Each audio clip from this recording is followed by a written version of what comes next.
നടി ആക്രമിച്ച കേസിൽ ആളുകളുടെ ചുവടുമാറ്റം നമ്മൾ കണ്ടുകൊണ്ടിരിക്കുകയാണ്.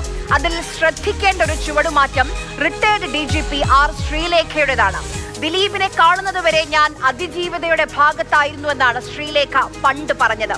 കോടതി വിധി വരും മുൻപ് തന്നെ ദിലീപ് നിരപരാധിയാണെന്ന് ക്ലീൻ ചിറ്റ് കൊടുത്തയാളാണ് R. ശ്രീലേഖ. BJPയുടെ വൈസ് പ്രസിഡന്റായി സ്ഥാനാർത്ഥിയായി നിലപാടും മാറി.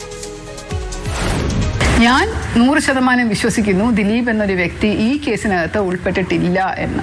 അറിഞ്ഞുകൊണ്ടോ അറിയാതെയോ അയാൾക്ക് ഇതിനകത്ത് ഒരു പങ്കും ഉണ്ട് എന്ന് ഞാൻ വിശ്വസിക്കുന്നില്ല. അവിടെ നിന്ന് ഒരാളെ ഉണ്ടാക്കുന്നു, ഇവിടെ നിന്ന് ഒരാളെ ഉണ്ടാക്കുന്നു, അവിടെ നിന്ന് ഒരു എവിഡൻസ് ക്രിയേറ്റ് ചെയ്യുന്നു, ഇവിടെ നിന്നൊരു എവിഡൻസ് ക്രിയേറ്റ് ചെയ്യുന്നു, അവിടെ നിന്നൊരു സംഭവം ഉണ്ടാക്കുന്നു. അങ്ങനെ ചെയ്യുന്നത് തികച്ചും കഷ്ടമാണ്. ആ നടിയെ ആക്രമിച്ച കേസിനകത്ത് ഞാൻ നടിക്കൊപ്പമായിരുന്നു, ഇരയ്ക്കൊപ്പമായിരുന്നു. എത്രയും പെട്ടെന്ന് ത്വരിതഗതിയിൽ ശിക്ഷ വാങ്ങിച്ചു കൊടുക്കേണ്ടതായിരുന്നു. ഞാൻ നടിക്കൊപ്പമാണ്. അവർക്ക് നീതിയും ന്യായവും കിട്ടണമെന്നുണ്ടെങ്കിൽ എത്രയും പെട്ടെന്ന് ഇതിനൊരു പരിഹാരം ഉണ്ടാവണം. പ്രതികളായിട്ടുള്ളവർ ശിക്ഷിക്കപ്പെടണം, ഇരകളായിട്ടുള്ളവർ സംരക്ഷിക്കപ്പെടണം. അതിൽ യാതൊരു മാറ്റവുമില്ല. ജയിലിൽ ഞാൻ ചെയ്തിരിക്കുന്നത് എല്ലാ ജയിൽ പുള്ളികൾക്കും ചെയ്യുന്ന കാര്യമാണ്. എല്ലാ ജയിൽ പുള്ളികളും വയ്യാതായാൽ ഞാൻ പോയി ചെയ്യുന്നത് ഇയാൾക്കും ചെയ്തു എന്നേ ഉള്ളൂ.